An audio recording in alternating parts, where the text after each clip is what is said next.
नमस्कार। आज मैं मौजूद हूँ जिला मऊ में, जो एक प्रधान जी हैं, जो उनसे हम लोग आज मिलने का प्रयास करेंगे कि जो अपने ग्राम सभा में विकास कराएं, किस तरह का विकास कराएं, कैसे विकास कराया है और कौन सा कुछ ऐसा विकास जो अधूरा रह गया है, जो 1 साल के भीतर उसको पूरा करने का काम करेंगे। आइए प्रधान जी से मिलते हैं। सबसे पहले मैं आपका परिचय जानना चाहूँगा।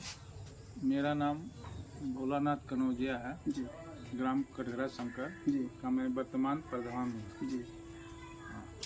तो प्रधान जी, आपकी ग्राम सभा में जो भी 4 साल का विकास हुआ है, किस तरह का विकास हुआ, कौन कौन से विकास हुए? विकास जितने हमारे ग्राम सभा में जी प्राइमरी स्कूल है, जी हाँ, वो सबका मैंने कायाकल्प कर दिया हूँ। जी उसमें कोई त्रुटि नहीं है। जी। हाँ, और आपके ग्राम सभा में नाली, खड़ंजा, आवास, विकास? नाली का तो आप देख रहे हैं, यहाँ से 1 किलोमीटर तक ले मैं नाली एकदम रिपेयरिंग और बढ़िया तरीके से पटिया उटिया रख करके सब कंप्लीट कर दिया हूँ। जी हमारे गाँव वासी भी बड़ा खुश है जी कि भाई चलिए पूरे गांव का नाली का तो कायाकल्प हुआ है, जी पानी का समस्या तो कुछ दूर होगा। जी।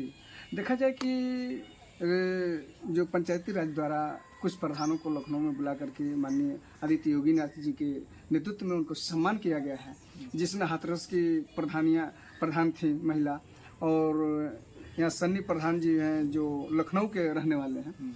तो पूरे प्रदेश में आखिर में 2 ही प्रधानों को क्यों चुना गया? क्या वही लोग पूरा अच्छे तरीके से जो समाज का विकास करने का काम किए हैं? अब तो भाई इसके बारे में मैं बता नहीं सकता हूँ भाई, मैं भी तो कायाकल्प किया हूँ, मैं भी कार्य किया हूँ अपने क्षेत्रों में।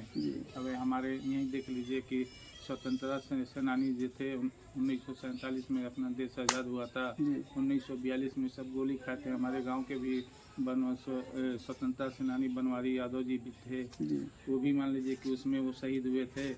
उन्हीं लोग के सब नेतृत्व में यहाँ शहीद स्मारक बना हुआ है। हमारे माननीय दुर्गा मिश्री जी सचिव थे उस समय, उन्हीं के द्वारा कायाकल्प हुआ है शहीद स्मारक का। तो जो भी ऐसा कौन से कार्य अछूते रह गए हैं जो 1 साल के भीतर, क्योंकि 1 साल का आप लोग का कार्यकाल बच गया है, तो 1 साल में कौन ऐसा कार्य है कि जिसको आप पूरा करने का काम करेंगे? 1 साल में यही है कि गांव का थोड़ा सा भाई इंटरलॉकिंग पार्किंग और तो कार्य किया गया। हाँ, थोड़ा सा कुछ बाकी रह गया है। गांव का सुंदरीकरण है, लाइट फाइट है, लाइट भी लग गई है। कुछ और भी पुलों पे लाइट लगाना बाकी है, वो भी कुछ समय में लग जाएगा। अभी तो भाई अगले सत्र में चुनाव होना है। 4-5-6 महीना हाँ, 6 महीना और बचा हुआ है, उसमें भी खत्म हो जाएगा तो भाई क्या करेगा। लेकिन गांव की भाई पब्लिक है, जनता है, जनता जनार्दन जिनको भाई जिसको सम्मान कार्य करेगा वह वैसा उनको चुनेंगे। तो आपसे लास्ट सवाल यही रहेगा कि चलते चलते हम ये कहना चाहते हैं कि फिर आपकी तरफ से आपके ग्राम सभा के लोगों को, जिले के लोगों को आपकी तरफ से क्या शुभकामना संदेश होगा? जिले की तरफ से हम बहुत हम आभारी हैं भाई, हमारे माननीय मुख्यमंत्री जी, हमारे प्रधानमंत्री जी जो कि बजट भेजते हैं गांव में कायाकल्प करने के लिए। प्रधान लोग अपना सही तरीके से काम करें, कायाकल्प करें।